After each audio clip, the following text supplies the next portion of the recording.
Hi everyone, this is our channel Around My Story. Please like, share and subscribe. Olá, meu nome é Brenda e esse foi um grande constrangimento que eu tive aos 14 anos.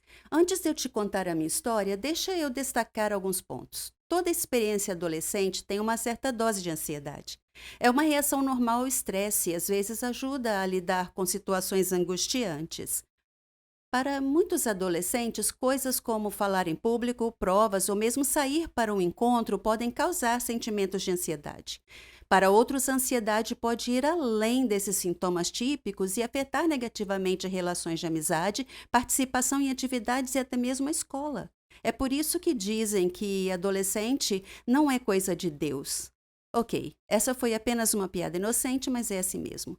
Então, eu estava na classe, sentada atrás do garoto mais fofo da minha turma. Seu nome era Josh. Eu só queria pedir o número de telefone dele, mas eu era muito tímida e tinha um medo horrível de ser rejeitada. A festa da escola já estava chegando e eu queria ir com ele, mas para mim era impossível fazer isso cara a cara. Tentei superar a ansiedade e me convenci a ir em frente. Fiquei naquele sofrimento e perdi a maior parte da aula antes de finalmente decidir falar com ele. Eu pedi o número a Josh e ele concordou. Ele pegou meu celular, digitou seu número e o entregou de volta. Me senti aliviada. Finalmente consegui o número.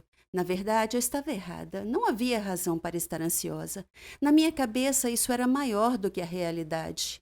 Foi bom perceber que não havia por que estar ansiosa. Eu fiquei por nada, só para enfrentar e conseguir o número. Cheguei em casa mais tarde aquele dia e estava tão empolgada em ligar ou mandar uma mensagem para Josh. Como sou socialmente estranha, decidi enviar a mensagem, mas ela não foi entregue. Chequei o número e vi que havia os dígitos 190, o que indicava que ele tinha me passado o número errado.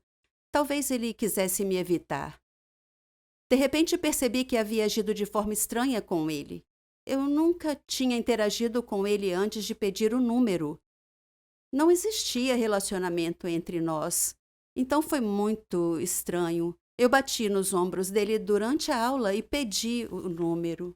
Não houve nada sutil ou mesmo normal sobre como eu agi. Não foi nada ofensivo, mas foi estranho. Socialmente inapropriado, além disso, condenado ao fracasso. O encontro foi doloroso, mas acho que aprendi algumas lições sobre como socializar adequadamente. Eu também aprendi que é super fácil não entender os sinais que as outras pessoas dão quando estão ansiosas. Você está tão absorvido em si mesmo que não percebe as dicas. Olhando para trás, ele estava muito desconfortável com o meu pedido e deixou isso claro ao não sorrir e ao hesitar em concordar em digitar o número. Se eu tivesse saído da minha cabeça e prestado atenção, poderia ter percebido como ele estava agindo e como isso refletiria o que ele sentia por mim e por nossa interação. Isso me faz questionar o que é mais fácil, ter ansiedade funcional ou ficar presa em sua própria concha, paralisada por ansiedade. Pode ser o menor dos males, mas para mim essa experiência se transformou em um propósito e aumentou minha autoconfiança. Vejo isso como um passo, mas melhorar a autoestima e o valor próprio fará com que você funcione bem, sem ansiedade. E esse é o fim da história. Mas quer saber? Escreva seu próprio roteiro. Você não pode continuar se outra pessoa estiver escrevendo o seu roteiro. Muitas crianças na escola se sentiam do mesmo jeito, elas não se sentiam bem. E eu não sabia por quê. As crianças vão se relacionar e isso é tão assustador que torna a ansiedade pior. É preciso saber que isso é normal e que não tem como saber a não ser que você vá. Sim, superar a ansiedade não é tão fácil.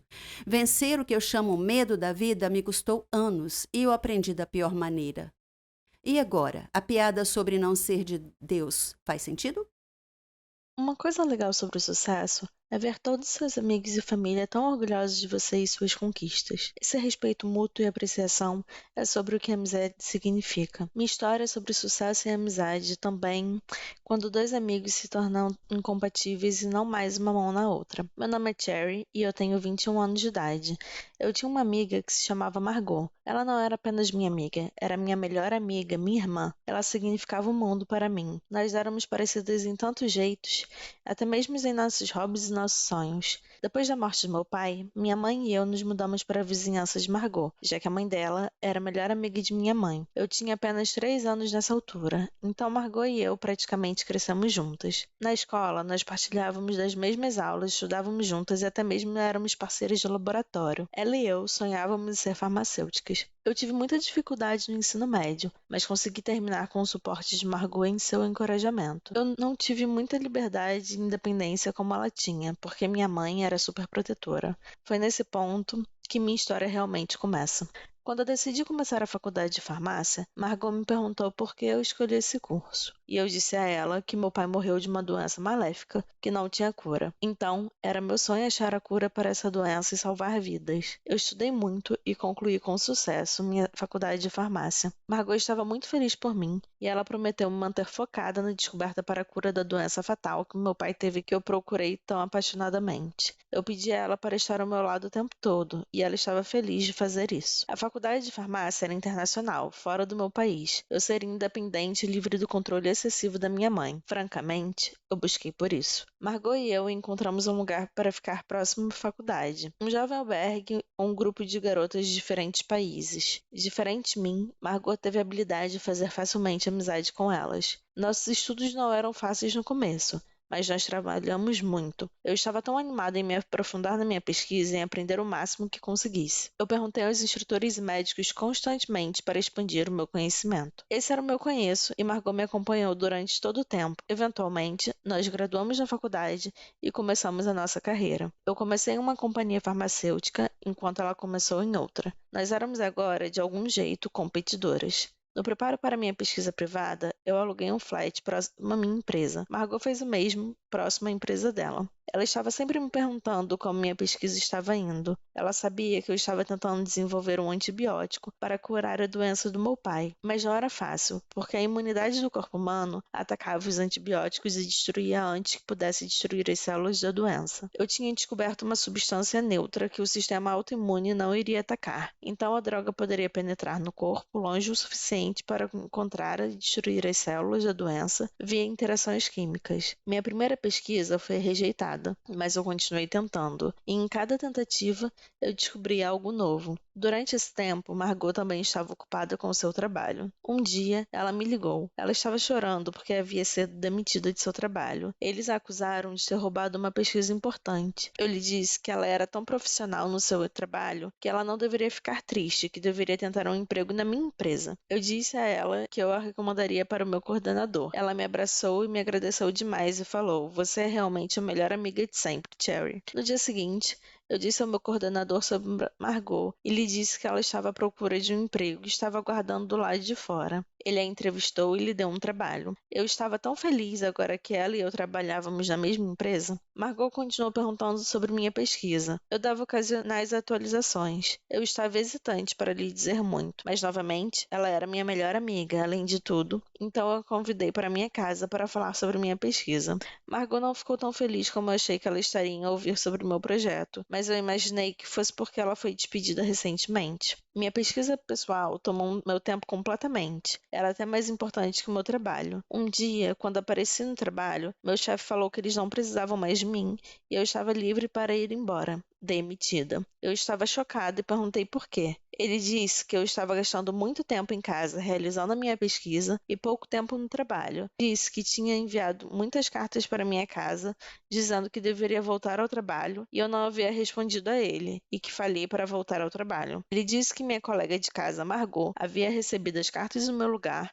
e havia prometido entregá-las a mim. Eu estava em choque. Ele disse que ela nunca havia dito nada. Voltando a casa, eu confrontei Margot e perguntei por que ela não me entregou as cartas do meu chefe, como ela havia prometido a ele que faria. Ela agiu com justificativa e disse que ela havia recebido as cartas, mas andava tão ocupada que ela colocou elas de lado e esqueceu das cartas. Eu a perdoei, mas senti que ela não estava sendo completamente honesta comigo. Eu apaguei tudo isso e disse a ela que ser demitida iria deixar meu tempo todo livre, então eu poderia dedicar mais tempo na minha pesquisa. Dias depois, Margot me ligou e me chamou para celebrar com ela, e eu perguntei qual ocasião era. Ela disse que teve uma promoção e ficou com o meu lugar de trabalho, meu emprego anterior. Eu estava feliz por ela, mas ao mesmo tempo senti que havia algo errado com essas circunstâncias que parecia estar crescendo. O tempo passou e meu experimento finalmente encontrou sucesso. Eu havia sucedido em encontrar um remédio que destruíra as células da doença. Eu estava na Lua. Meu pai estaria tão orgulhoso de mim. Eu liguei para Margot e disse sobre a minha descoberta. Ela disse: "Oh, Cherry, você conseguiu, você descobriu a cura." Eu lhe disse que planejava apresentar minha descoberta para outra companhia farmacêutica em breve, uma melhor que a minha empresa anterior, que havia me demitido. Ela agiu feliz por mim, mas havia ficado um estranho olhar em seu rosto. Eu me senti com sono e disse boa noite. Ela disse que ficaria mais um pouco, então eu apenas fui dormir. Quando acordei na manhã seguinte, eu encontrei minha área de pesquisa em uma confusão e meus dados de pesquisa haviam desaparecido. Eu acordei Margot e disse a ela que alguém havia roubado minha pesquisa na noite anterior. Ela disse: "Isso não é possível. Quem mais sabia da sua pesquisa além de você e eu?" Eu disse: "Talvez fosse meu gerente anterior. E talvez ele tinha, de algum jeito, adivinhado que eu tinha feito um avanço. Não sei." Eu chamei a polícia e reportei a entrada do roubo dos dados da minha pesquisa, mas eles não puderam achar qualquer evidência sobre quem poderia ser o culpado. Eu voltei para o país desapontada e abatida. Consegui um novo trabalho em uma empresa próxima à minha casa. Muitos meses haviam se passado. Eu não tinha mais contato com Margot. Nós acabamos perdendo contato em algum lugar com o tempo. Então, um dia, minha mãe estava assistindo TV, quando ela de repente viu um programa que ia discutir uma nova droga para tratamento da maléfica doença que meu pai teve. Eles iam entrevistar o responsável por essa cura milagrosa. Sentei-me encantada. Eu tinha que assistir. Quando o entrevistador apresentou o convidado, era Margot. Eu não podia acreditar em meus olhos. Foi ela. Ela roubou a minha pesquisa. Minha tão chamada melhor amiga me traiu, e eu tinha tratado ela como minha irmã. Isso me destruiu profundamente. Eu tomei ações legais contra ela e consegui minha pesquisa de volta e recebi os créditos por encontrar a cura. Então, isso tudo estava ok. Mas a coisa que nunca poderia ser consertada, que não a cura, era a relação entre nós duas. Ela havia me golpeado pelas costas e destruído minha fé na humanidade. E eu não penso que eu possa achar a cura para isso. Quase toda garota sonha em ser uma princesa da Disney. Ser como Cinderela que se casa com um príncipe ou Branca de Neve, a mais bela de todas. Minha história é algo parecido, mas contos de fadas geralmente têm um final feliz, certo? A minha, no entanto, bem... Vou deixar que você faça seu próprio julgamento. Meu nome é Rona, tenho 17 anos. Vivo com meus pais e minha irmã Celina. Na escola eu era como uma princesa. Eu adorava meus amigos e eles me adoravam. Eu me destaquei em tudo o que fiz na escola. Era a melhor cantora, eu era atlética e praticava todos os esportes. Minha única falha era meu cabelo, que era muito crespo e feio para o meu gosto. Acho que o cabeleireiro chamava de cacheado, mais para confortar pessoas como eu. Mas crespo não é cacheado, não no meu dicionário. Reconheço que parecia atrativo em algumas pessoas, mas o visual mais arrebatador para mim é o cabelo longo e liso. O adorável cabelo liso pode deixar qualquer garota bonita, mesmo se ela não tiver traços bonitos. Oh, como eu invejava algumas garotas na minha escola com seus cabelos longos e sedosos. É claro, minha princesa da Disney favorita era Rapunzel. Nos meus sonhos eu era sempre ela. Na minha opinião, ela era a mais linda princesa do universo Disney. O sofrimento que ela passou para depois receber o que merecia, sem mencionar seu cabelo sedoso e brilhante, o jeito que ele brilhava à luz do sol, que eu não daria para ter um cabelo como aquele. Tentei de tudo para melhorar meu cabelo. Eu lavava com shampoo, mas ele ficava fofo, igual a um pelo de um lulo da Pomerânia. Você já deve ter visto um. Eu usava creme de alisamento, mas então parecia uma estrada pavimentada com melaço derramado por toda parte. Tentei chapinhas, mas elas também não ajudaram. Não ria de mim. É a pura verdade. Todos os dias eu sonhava em ter um cabelo liso. Um dia, vi uma propaganda enquanto conversava com minhas amigas. Mencionei um centro de pesquisa da ciência da beleza e disse que alguns cientistas haviam descoberto um novo produto que não importava a quantidade de frizz ou cachos, transformaria o cabelo em liso e sedoso em poucos minutos. O centro precisava de voluntários para testar o produto na frente de um público. E eu pensei, uau, meu sonho pode se realizar e ainda vou ficar famosa. Eu me inscrevi imediatamente. Fui escolhida entre 3 outras garotas. Estava um pouco preocupada porque minha experiência havia ensinado que as coisas nunca saem do jeito que nós planejamos, mas eu dizia a mim mesma que era um produto simples. O que poderia dar errado? Pesquisei sobre o cientista que ia conduzir o experimento. Ele era famoso na sua área. Seu nome era Wilfred Janssen. Eu cheguei no estúdio onde o teste seria conduzido. Eles já estavam me esperando. O Sr. Janssen parecia um cientista de desenho animado, com cabelo desgrenhado e um jaleco branco enorme e óculos tipo Harry Potter. Acho que você entendeu. Ele me explicou como o produto funcionava e me garantiu que tudo sairia bem. Claro, certo. Como se eu nunca tivesse ouvido isso antes. No entanto, seu discurso empolgado me deixou animada. Então veio aquela papelada legal, as isenções de responsabilidades para o caso de efeitos colaterais que pudessem ocorrer devido ao uso do produto de beleza. E eu assinei tudo. Ele viu que eu parecia preocupada e hesitante, então tentou me tranquilizar, dizendo que se tratava de uma rotina típica de ensaios clínicos. Eu continuei preocupada, mas decidi seguir em frente mesmo assim. Eu convidei minhas amigas para assistirem ao experimento. Parecia mais uma grande conferência. Além do Mr. Johnson, havia jornalistas, fotógrafos e outros 2 médicos na sala. O Sr. Johnson explicou sobre o produto ao público. Eu fiquei fora do palco, esperando para ser chamada. Finalmente, eles estavam prontos e fomos chamadas ao palco, onde nos sentamos em suas cadeiras de cabeleireiro. Algumas cientistas misturaram uma variedade de líquidos coloridos em frascos de laboratório em uma mesa próxima do palco. Depois disso, o Sr. Johnson encheu um frasco de spray com a mistura e se aproximou de mim. Ele sussurrou no meu ouvido que meu nome entraria para a história. Então ele borrifou meu cabelo com o elixir mágico que os cientistas prepararam minutos atrás. Eu esperei nervosamente, então, lentamente, meu couro cabeludo sentiu uma sensação de ardor, como se tivesse sido mordido por uma centena de formigas de uma vez. Mas eu estava com vergonha de mencionar isso, então a dor diminuiu e um milagre aconteceu. Meu cabelo se alisou, exatamente como o Sr. Johnson prometeu que aconteceria. O público aplaudiu entusiasmado. O poderoso aroma de sucesso na obtenção de dinheiro impregnou a atmosfera da sala. Toquei o meu cabelo e não pude acreditar como estava maravilhoso. Continuei acariciando e acariciando, tão macio, tão sedoso, tão reto e suave. Fiquei super feliz. O Sr. Johnson se aproximou do microfone, segurando o produto na mão e estava prestes a falar quando o público suspirou. Eles estavam olhando na minha direção. O Sr. Johnson se virou e olhou para mim também. Meu cabelo, de repente, começou a crescer em uma taxa fantástica. Foi ficando cada vez mais longo até eu ficar exatamente como Rapunzel. Eu gritei em estado de choque. O Sr. Johnson correu e pediu ajuda. Meu rosto ficou pálido e eu desmaiei. Quando acordei, estava deitada no palco, em uma cama, com meu próprio cabelo preso debaixo de mim. Eu toquei meu cabelo e sim, ele ainda estava macio, sedoso e liso. Meu desejo parecia ter literalmente se tornado realidade. Eu era de fato a Rapunzel moderna que ganhou vida. É por isso que eu queria compartilhar minha história com você hoje. Cuidado com o que deseja, porque pode acontecer de verdade. Se olhares à tua volta para tudo o que tens, família, amigos, trabalho, todas estas coisas podem ser consideradas bênçãos de Deus, especialmente se tiveres muito sucesso em todos os aspectos da tua vida. Deves ser muito grato e apreciar todas estas dádivas, porque se as tomares como garantidas e depois as perderes, irás arrepender-te profundamente. Acredita em mim, eu sei. E eu sei porque passei por isso. O meu nome é Chris.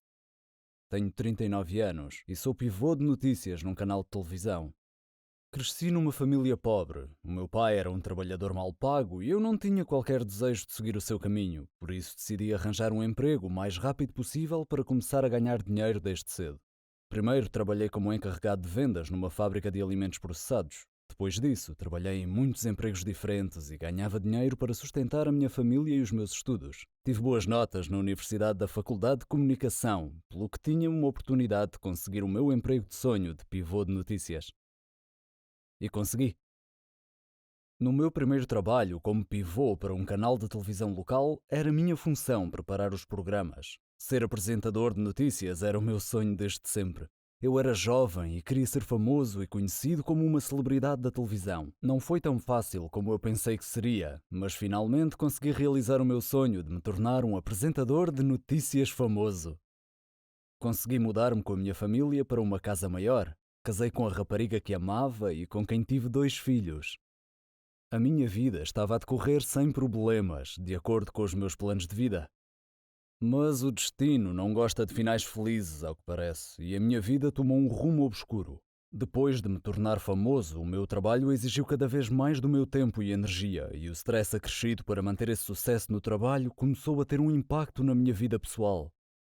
Comecei a perder o interesse na minha família e passei a ignorá-los, e aos meus amigos também. Passar demasiado tempo no trabalho fez-me perder coisas importantes na minha vida, como os aniversários dos meus filhos e dos meus amigos, o meu aniversário de casamento, tempo com os meus pais e tempo íntimo com a minha mulher. Ignorar a minha mulher e família causou muitas discussões domésticas. Foram aumentando com o tempo e começaram a afetar o meu trabalho. Até comecei a ignorar os meus pais, fazendo com que a minha relação com eles também piorasse. O pai culpou-me por perseguir o luxo e a fama à custa da minha família. Foi doloroso ouvir tais críticas do meu pai. Eventualmente, ele e a mãe decidiram sair do nosso novo apartamento e regressar ao antigo. A minha vida estava do avesso. Fiquei tão estressado e irritado que o atrito com a minha mulher e os meus filhos fez com que ela ameaçasse deixar-me e levar os miúdos com ela. Chegámos a discutir sobre isto e acabei por afastá-los. A fama tinha melhorado a minha vida até certo ponto, mas agora estava a destruir a minha vida. Desta forma, tinha 2 opções: continuar por este caminho e continuar a destruir a minha vida, ou aceitar que o destino me tinha chamado a atenção, que era preciso repensar a minha vida e mudar de rumo. Também nesta altura de profunda contemplação, comecei a ter fortes dores de cabeça, como se fossem enxaquecas que se agravavam de dia para dia. Um amigo meu recomendou-me que fosse a um médico. Por isso, segui o seu conselho. Fui a um médico que era bastante reconhecido e ele disse-me que eu tinha um tumor no meu cérebro. Ai de mim! Será que esta tendência descendente na minha vida alguma vez iria parar? Acho que não, porque depois ele continuou com mais notícias. Que eu tinha apenas 30 dias de vida. Eu não sabia o que fazer. Primeiro liguei para o meu pai. Eu sabia que ele estava chateado comigo, assim como os meus amigos, esposa e filhos. Parecia que podia estar condenado a morrer sozinho. Comecei a lembrar-me dos bons velhos tempos, quando a minha bela casa estava cheia de felicidade e os meus filhos a rir, a brincar e a gritar. Mas agora estava em silêncio e vazia. Tendo apenas 30 dias de vida, senti que era preciso corrigir a minha vida antes que fosse tarde demais. Por isso comecei a mexer-me. Tirei umas férias do trabalho e fui visitar a mãe e o pai. Depois de abraçar e falar com eles, os meus olhos encheram-se de lágrimas. A perceber-me do que tinha desistido em busca do sucesso, partiu-me o coração. Perguntaram pela minha saúde e eu escondi a minha situação e disse-lhes que estava bem. Pedi desculpa pelo meu mau comportamento no passado e prometi-lhes que iria mudar para melhor. O pai perdoou-me porque não me queria ver tão triste e miserável. Por isso consegui reconciliar-me com ambos. A mãe perguntou-me pela minha mulher e filhos e ao saber que eles me tinham deixado, disse que eu também precisava de me reconciliar com eles. Disse-lhe que o faria, que planeava remediar tudo. Assim, voltei à nossa antiga casa e estava a colocar flores à entrada quando a minha mulher abriu a porta e me viu. Pedi-lhe que me perdoasse e que voltasse para a nossa casa para viver comigo novamente. Prometi que fazê-los felizes seria o meu único propósito na vida a partir daquele momento. O mais estranho é que não só mudei para melhor, como ainda me tornei melhor do que estava antes das coisas terem piorado. Passei todo o meu tempo com os meus pais, a minha família e os meus amigos. Encontrávamos-nos todas as semanas para nos divertirmos e fazermos churrascos. Durante o meu renascimento espiritual, o meu prazer renovado da vida, o meu telefone continuava a tocar muito, mas pensei que era apenas um médico com mais más notícias, por isso ignorei-o. Então, um dia, reuni toda a família e disse-lhes a verdade. Que iria morrer muito em breve. Foi um grande choque para todos. A minha mulher desmaiou e os meus pais e filhos choraram todos. Finalmente estava pronto para responder aos numerosos telefonemas que tinha recebido. Eles eram do laboratório. O técnico do laboratório informou-me que tinham misturado os meus registros médicos com os de outra pessoa e que essa pessoa tinha morrido com os 30 dias previstos. No entanto, eu estava safo. Eles pediram desculpa profusamente pelo seu erro e desligaram. Fiquei em completo êxtase. Se o céu realmente existir, então eu estive lá. Saí para o exterior e olhei para o céu azul claro, com os olhos cheios de lágrimas, a apreciar o calor do sol e a saborear a brisa fresca da vida, a brincar com o meu cabelo e rosto. O destino tinha-me dado outra oportunidade e eu não tencionava desperdiçá-la pela segunda vez.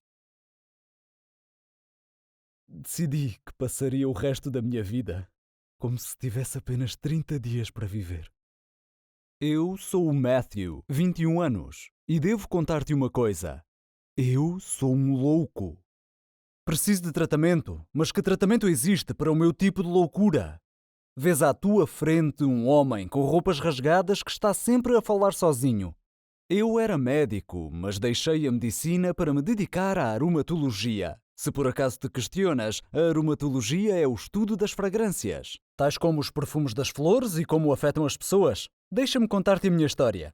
Os meus pais estavam muito orgulhosos de mim porque eu era inteligente, reconhecido e muito respeitado na universidade. Obtive notas altas em todos os cursos que fiz. O meu pai queria que eu entrasse para a Faculdade de Medicina porque sempre sonhou que eu me tornasse médico. E eu sentia que não lhe podia negar isso. Os meus pais deram o seu melhor para me fazerem feliz e para me ajudarem a realizar o sonho do meu pai. Mas para ser honesto, a medicina, a engenharia, as artes, nenhuma delas me interessou de todo. Elas não eram o meu sonho. Eu adorava flores e as suas fragrâncias, como a rosa e a madressilva.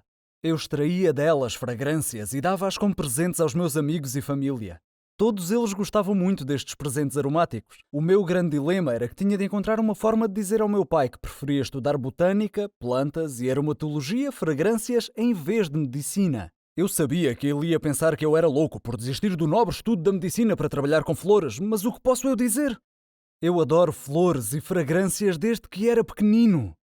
Sempre fui fascinado por flores e fragrâncias exóticas. Aprender a fazer fragrâncias a partir de flores exigiu que eu conhecesse muitas pessoas que trabalhavam nesta área. Um dia tive de enfrentar um momento que receava, porque os meus pais tinham organizado um grande encontro para celebrar o meu sucesso na universidade e a minha entrada na Faculdade de Medicina.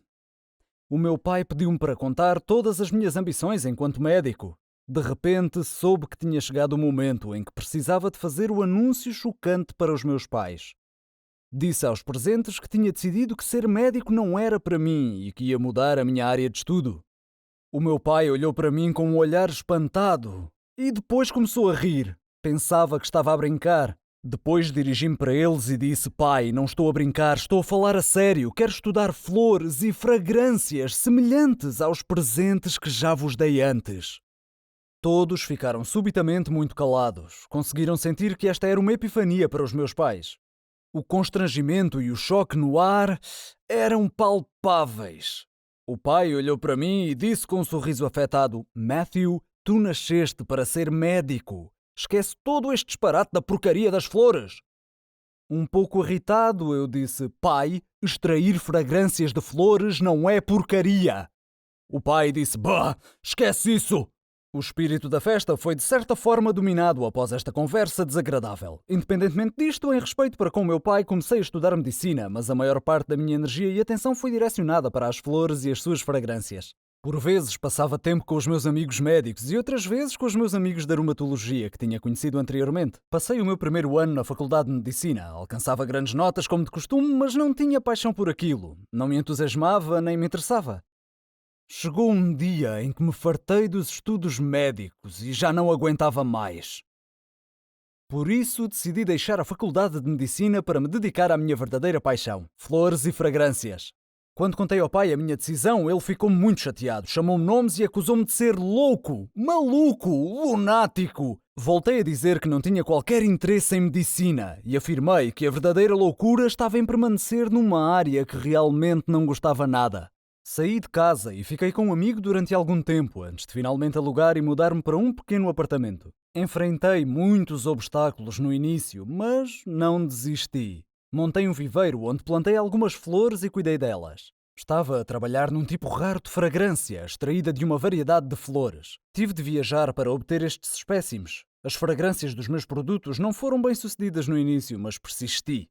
Inicialmente, ofereci os meus produtos perfumados a várias fábricas, mas todas recusaram a minha oferta. Por isso, continuei com os meus estudos. Trabalhei em muitos lugares diferentes. À noite, passava todo o meu tempo livre a fazer as minhas experiências. Com o tempo, fui ficando mais experiente na produção de fragrâncias únicas. Um dia, recebi um telefonema de uma fábrica famosa. O proprietário da fábrica disse-me que poderia estar interessado em trabalhar comigo, por isso enviei-lhe umas amostras do meu trabalho e estas encantaram-no.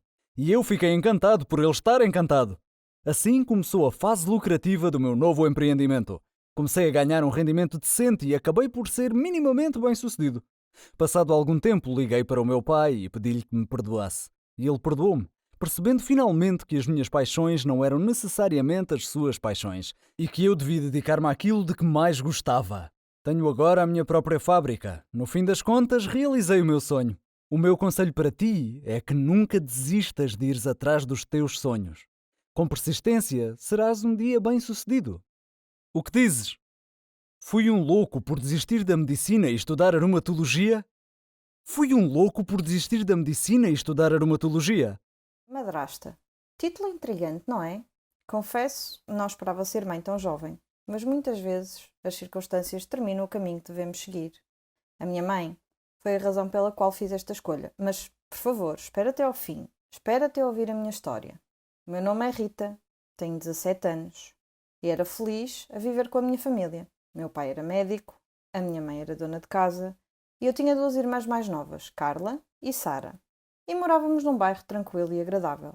A nossa casa sempre foi repleta de alegria e risos. Meu pai era um ótimo pai e a minha mãe era uma mãe fantástica. Tínhamos uma vida estável, até que a minha mãe adoeceu de repente.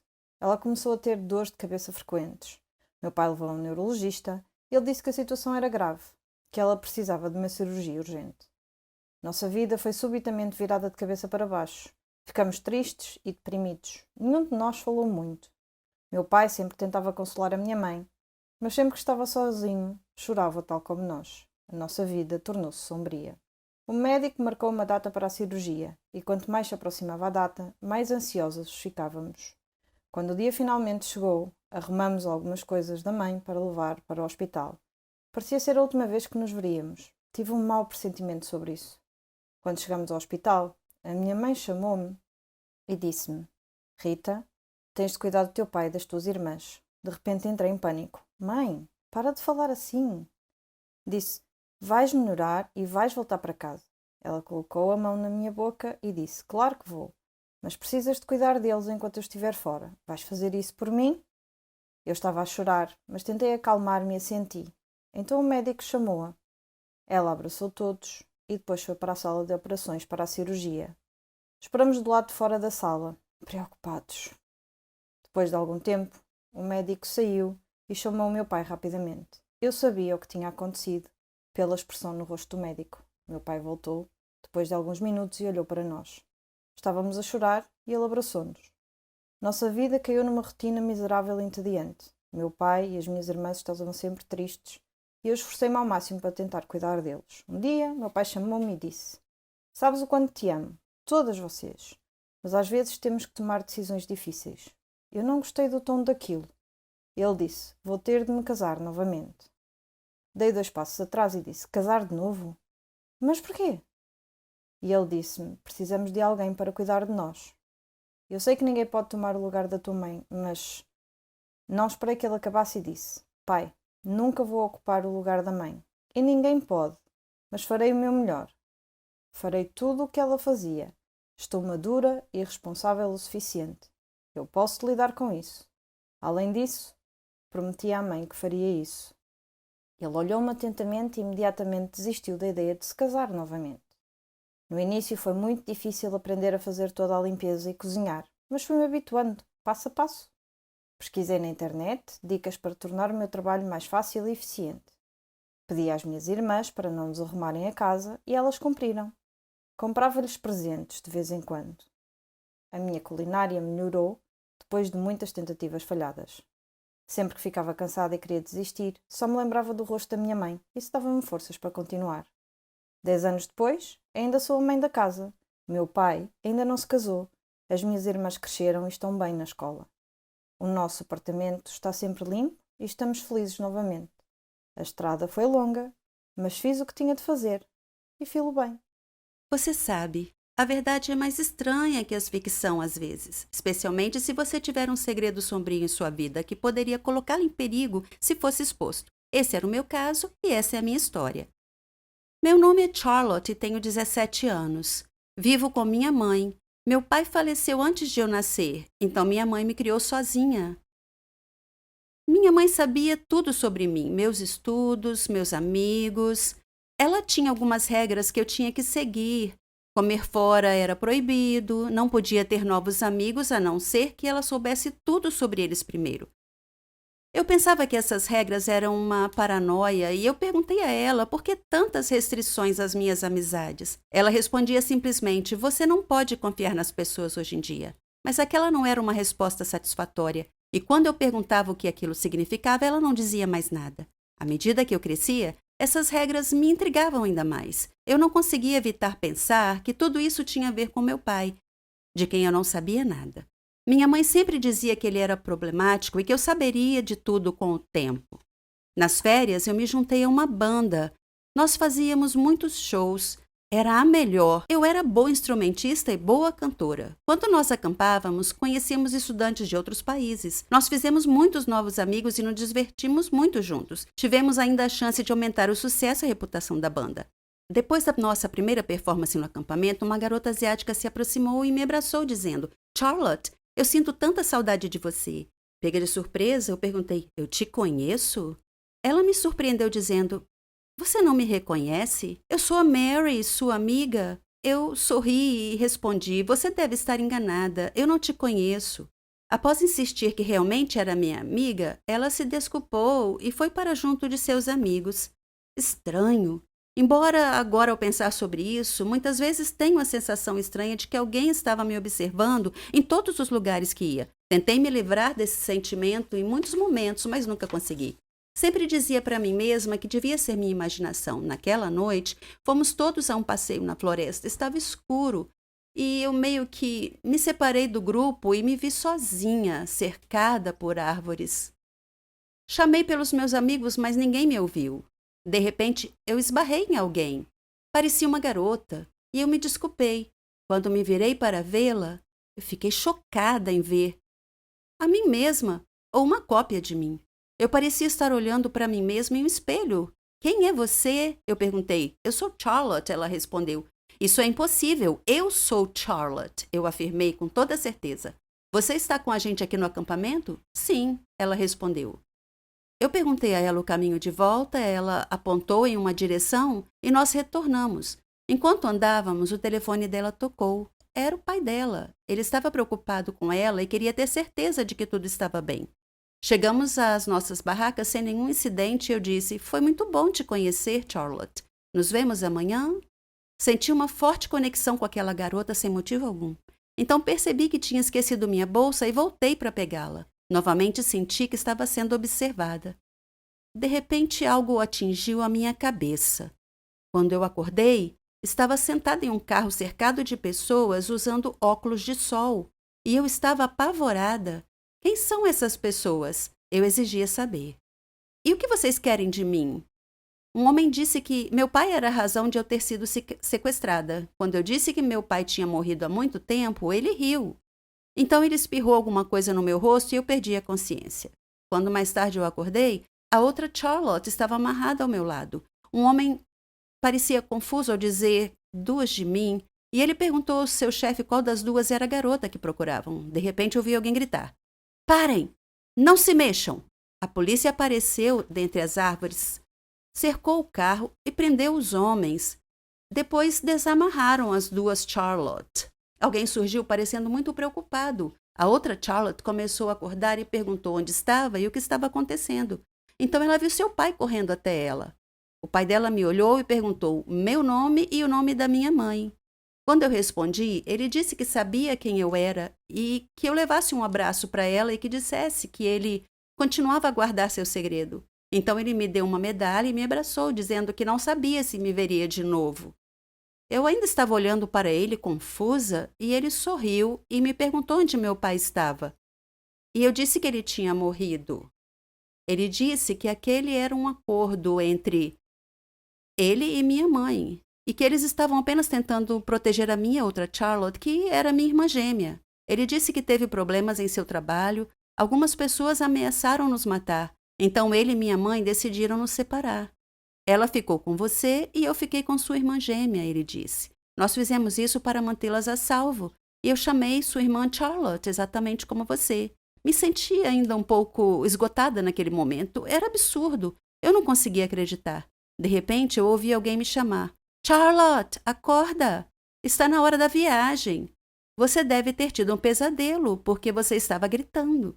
Eu acordei na barraca com uma amiga. Nós saímos da barraca. Eu parei. Bem na minha frente, olhando fixamente nos meus olhos, estava a outra garota, que era a minha imagem no espelho. Meu nome é Ginny, mas podem chamar-me de rapariga má se quiserem. É assim que as crianças da vizinhança me chamam. Tenho uma longa história para lhe contar. Eu era a mais velha de 5 irmãos. A minha mãe morreu de doença e o meu pai ficou paralisado no acidente de viação. Ele não conseguia andar e precisava usar uma cadeira de rodas. Ver os meus irmãos a sofrer de fome e pobreza era uma visão constante em casa. O meu pai estava deprimido. Os nossos vizinhos ajudaram-nos muito, mas eu estava constantemente preocupada com o que aconteceria se eles parassem. Então decidi tentar encontrar um emprego. Eu sabia que não seria fácil porque tinha apenas 15 anos. Quem iria querer contratar uma jovem de 15 anos? Embora estivesse apreensiva e sem confiança, decidi encontrar um emprego. Fui a muitos sítios, lojas de roupa, floristas, mercearias. A resposta foi a mesma. Não estamos, de momento, a contratar.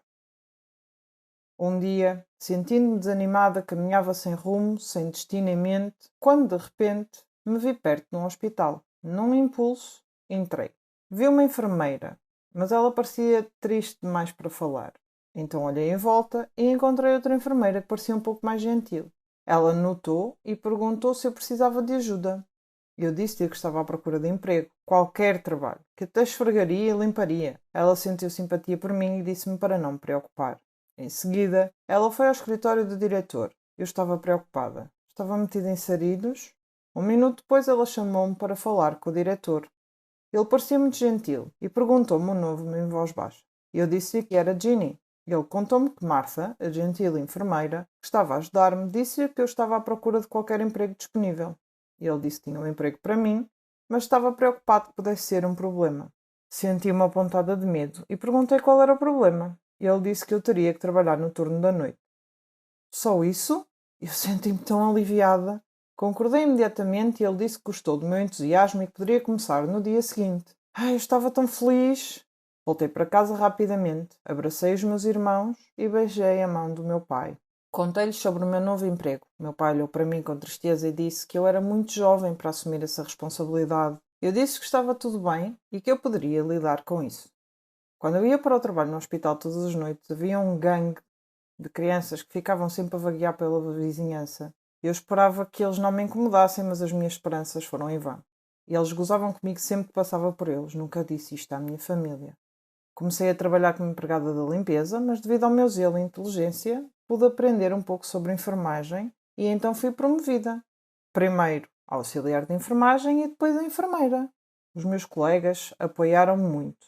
Tudo estava quase perfeito, exceto pelo gangue do bairro, que estava sempre a incomodar-me e a chamar-me Ginny, a rapariga má. Eu queria que eles simplesmente fossem embora e me deixassem em paz. Então um dia, um milagre aconteceu. Enquanto eu trabalhava no hospital, os valentões da vizinhança entraram com o seu líder em braços. Ele estava gravemente ferido, todo o seu corpo estava coberto de sangue. Eles gritavam por alguém que o ajudasse. Quando me viram, imploraram que eu o salvasse. Trabalhei rapidamente com a equipa. O seu estado era grave. Ele tinha sofrido um terrível acidente de moto. A equipa e eu trabalhamos afincadamente para estabilizar a sua condição e tratá-lo. Depois de estabilizá-lo, fiquei exausta. De repente, senti alguém aproximar-se. Era o gangue do bairro. Eles desculparam-se por me incomodar e pediram-me que os perdoasse. Eles disseram que não sabiam que eu trabalhava num hospital. Sorri e disse-lhes que estava tudo bem e que os considerava meus irmãos e irmãs. Outra enfermeira foi ter com eles e disse que o seu amigo estava bem. Fiquei tão feliz que o meu problema estava resolvido. E eles chamaram-me para falar com o seu líder. Ele tinha lágrimas nos olhos e disse-me que lamentava e pediu-me que o perdoasse. Ele foi tão sincero que fiquei comovida. Gentilmente pedi-lhe para ficar quieta e descansar um pouco. Quando estava a ir embora, ele chamou-me e agradeceu-me novamente. Depois desse incidente, o diretor chamou-me e elogiou-me por ter salvo a vida do paciente naquele dia. Eu ainda estava muito longe de realizar os meus sonhos, mas tinha uma boa vantagem. O gangue da vizinhança começou a chamar-me Anjo da Misericórdia. Fui amaldiçoada, e isso vai assombrar-me para o resto da minha vida. Tudo começou com uma piada, mas algumas piadas têm consequências graves, e quando isso acontece, a vida torna-se uma batalha difícil. O meu nome é Catherine. Tenho 16 anos e moro com os meus pais e a minha irmã mais nova, Mara. Eu gosto de música, representação e ver filmes de ação. Jogo beisebol e pratico balé. Até ganhei alguns prémios. Eu só tenho um problema. Gosto de gozar com as pessoas. É como um vício. Nunca tive cuidado com o que digo e nem me importa quem doa. As crianças que escolhi eram realmente amorosas e gentis.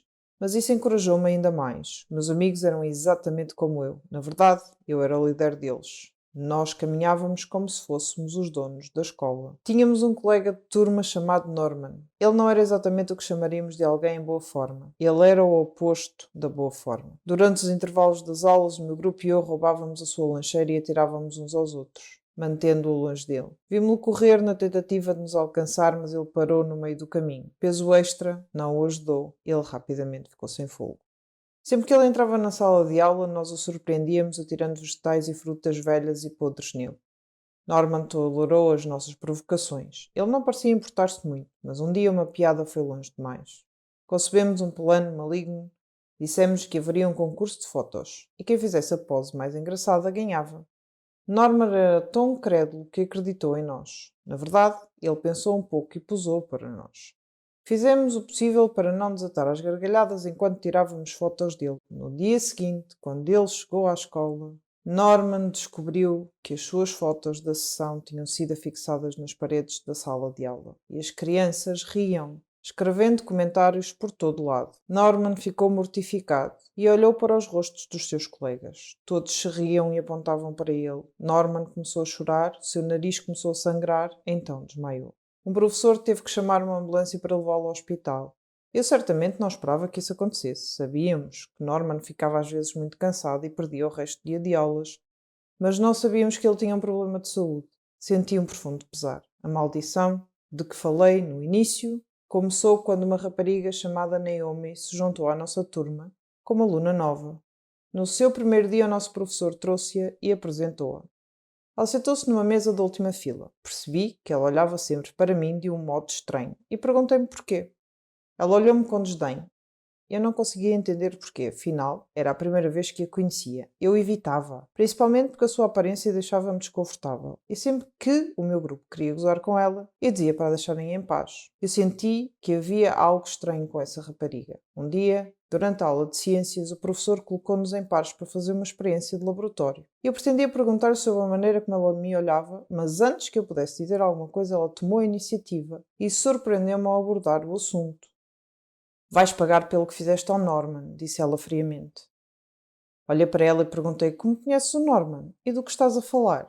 Ela respondeu, não importa como sei, apenas sei. Passei os dias seguintes a pensar nas suas palavras. Depois, Naomi ignorou-me completamente, sem olhares fixos, sem olhares acusadores. Era como se para ela eu não existisse. Eu não entendi. Então, chegou o dia. Tivemos um jogo de basquetebol. Era a decisão do campeonato. Mas eu ainda estava ocupada a pensar nas palavras de Naomi. Durante o jogo eu olho para Naomi e apanhei a olhar para mim, o que me distraiu. Um dos jogadores da outra equipa de repente esbarrou em mim, derrubando-me e fazendo-me cair mal sobre um dos joelhos. A dor que eu sentia tive que abandonar o jogo para ser levado ao hospital. No hospital, o médico disse que eu tinha uma ruptura de ligamentos no joelho e disse que eu precisaria de uma cirurgia e de muitos medicamentos. Depois de passar pelo bloco operatório, comecei a tomar os meus medicamentos. Isso fez-me ganhar peso, embora eu não comesse muito, apenas vegetais e fruta. Eu perguntei ao médico sobre o meu aumento de peso repentino. Ele disse-me que os medicamentos que eu estava a tomar afetavam o meu equilíbrio hormonal, o que raramente acontecia, mas que no meu caso estava a acontecer. Ele disse que eu teria de ou aguentar as dores ou lidar com o excesso de peso, porque tal não iria parar. Então aí está a malta. Esta é a maldição que Naomi lançou sobre mim. O preço que tive que pagar pelo que fiz a Norman. Eventualmente fiquei boa o suficiente para ir fazer os meus exames finais. Quando cheguei à escola, todos os meus amigos olharam para mim e começaram a rir. E eu agora era o seu alvo, a sua presa. Um deles disse: "Estás tão grande como um elefante." Retorqui: "Vou perder peso assim que parar de tomar os medicamentos." Mas ninguém ouvia. Agora estou a viver um pesadelo e gostaria de dizer a Norman que sinto muitíssimo por tudo o que lhe fiz. Eu sou viciada em comida e sofro muito com isso. Preciso de ajuda, já tentei parar, mas eu falho toda vez. Hambúrguer. Quem consegue parar de comer hambúrguer? Especialmente com molho barbecue. Não me importo com esse tipo de vício, mas estou colocando os carros na frente dos bois. Sou Patrícia, 15 anos de idade, moro com meus pais e meu irmão.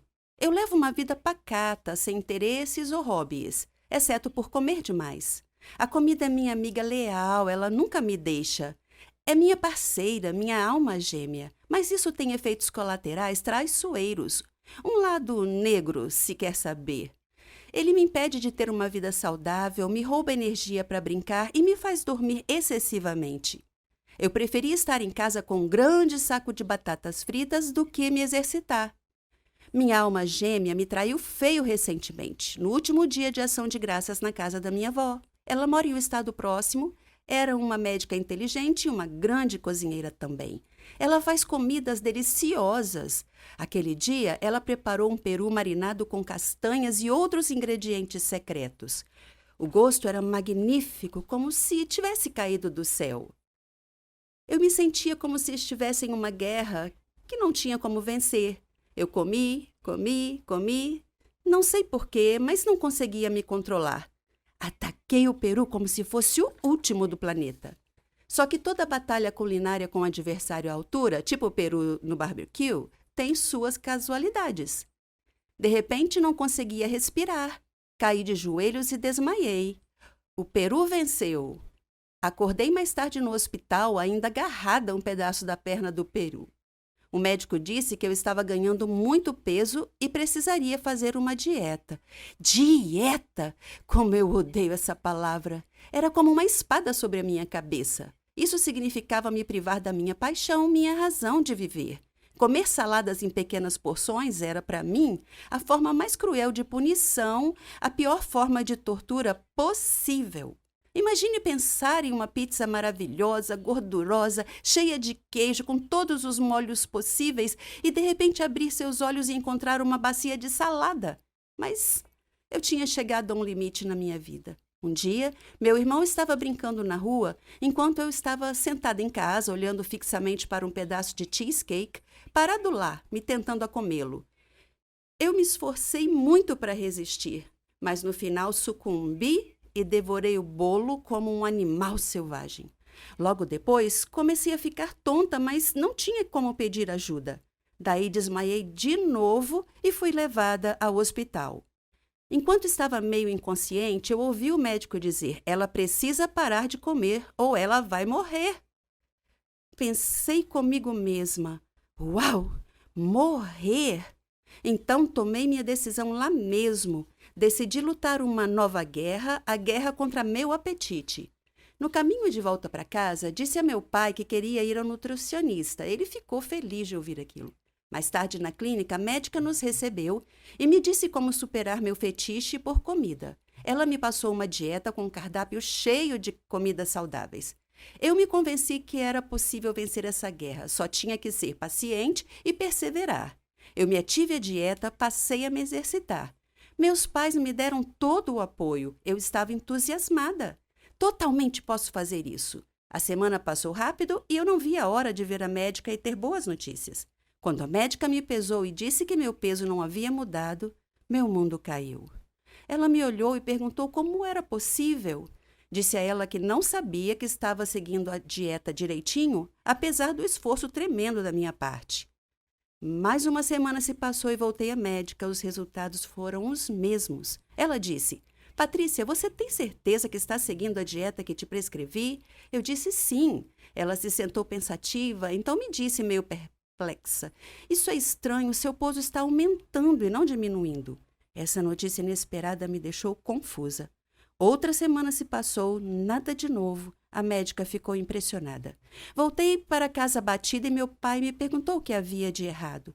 Quando contei, ele riu. Você acredita nisso? Meu pai riu na minha cara. Fiquei furiosa. Ele gesticulou um pedido de desculpas e então me disse que a culpa era minha. Não entendi nada. O que ele estava falando? Ele me disse que eu andava dormindo até a geladeira todas as noites e comia tudo que estava à vista. Eu não conseguia acreditar. E ele disse: Para de agir como se você não soubesse disso. Você devia estar acordada. E eu respondi: Não, pai, não estou fingindo. Eu realmente não sabia que andava dormindo e comia durante o sono. Com o mistério do aumento do peso resolvido, voltamos à médica com essa nova informação. Ela riu e me disse que a minha disciplina havia negado ao meu corpo a comida que ele ansiava, mas meu cérebro se recusou a cooperar e anulou minha vontade, me levando a comer em um estado subconsciente. Ela me disse para não me preocupar, pois ia cuidar disso. Então, com o auxílio dela, o apoio da minha família, senti que poderia finalmente vencer esta guerra. Olá, meu nome é Brenda e esse foi um grande constrangimento que eu tive aos 14 anos. Antes de eu te contar a minha história, deixa eu destacar alguns pontos. Toda experiência adolescente tem uma certa dose de ansiedade. É uma reação normal ao estresse e às vezes ajuda a lidar com situações angustiantes. Para muitos adolescentes, coisas como falar em público, provas ou mesmo sair para um encontro podem causar sentimentos de ansiedade. Para outros, a ansiedade pode ir além desses sintomas típicos e afetar negativamente relações de amizade, participação em atividades e até mesmo a escola. É por isso que dizem que adolescente não é coisa de Deus. Ok, essa foi apenas uma piada inocente, mas é assim mesmo. Então, eu estava na classe, sentada atrás do garoto mais fofo da minha turma. Seu nome era Josh. Eu só queria pedir o número de telefone dele, mas eu era muito tímida e tinha um medo horrível de ser rejeitada. A festa da escola já estava chegando e eu queria ir com ele, mas para mim era impossível fazer isso cara a cara. Tentei superar a ansiedade e me convenci a ir em frente. Fiquei naquele sofrimento e perdi a maior parte da aula antes de finalmente decidir falar com ele. Eu pedi o número a Josh e ele concordou. Ele pegou meu celular, digitou seu número e o entregou de volta. Me senti aliviada. Finalmente consegui o número. Na verdade, eu estava errada. Não havia razão para estar ansiosa. Na minha cabeça, isso era maior do que a realidade. Foi bom perceber que não havia por que estar ansiosa. Eu fiquei por nada, só para enfrentar e conseguir o número. Cheguei em casa mais tarde aquele dia e estava tão empolgada em ligar ou mandar uma mensagem para Josh. Como sou socialmente estranha, decidi enviar a mensagem, mas ela não foi entregue. Chequei o número e vi que havia os dígitos 190, o que indicava que ele tinha me passado o número errado. Talvez ele quisesse me evitar. De repente percebi que havia agido de forma estranha com ele. Eu nunca tinha interagido com ele antes de pedir o número. Não existia relacionamento entre nós. Então foi muito estranho. Eu bati nos ombros dele durante a aula e pedi o número. Não houve nada sutil ou mesmo normal sobre como eu agi. Não foi nada ofensivo, mas foi estranho. Socialmente inapropriado, além disso, condenado ao fracasso. O encontro foi doloroso, mas acho que aprendi algumas lições sobre como socializar adequadamente. Eu também aprendi que é super fácil não entender os sinais que as outras pessoas dão quando estão ansiosas. Você está tão absorvido em si mesmo que não percebe as dicas. Olhando para trás, ele estava muito desconfortável com o meu pedido e deixou isso claro ao não sorrir e ao hesitar em concordar em digitar o número. Se eu tivesse saído da minha cabeça e prestado atenção, poderia ter percebido como ele estava agindo e como isso refletiria o que ele sentia por mim e por nossa interação. Isso me faz questionar o que é mais fácil, ter ansiedade funcional ou ficar presa em sua própria concha, paralisada por ansiedade. Pode ser o menor dos males, mas para mim essa experiência se transformou em um propósito e aumentou minha autoconfiança. Vejo isso como um passo, mas melhorar a autoestima e o valor próprio fará com que você funcione bem, sem ansiedade. E esse é o fim da história. Mas quer saber? Escreva seu próprio roteiro. Você não pode continuar se outra pessoa estiver escrevendo o seu roteiro. Muitas crianças na escola se sentiam do mesmo jeito, elas não se sentiam bem. E eu não sabia por quê. As crianças vão se relacionar e isso é tão assustador que torna a ansiedade pior. É preciso saber que isso é normal e que não tem como saber a não ser que você vá. Sim, superar a ansiedade não é tão fácil. Vencer o que eu chamo medo da vida me custou anos e eu aprendi da pior maneira. E agora, a piada sobre não ser de Deus faz sentido?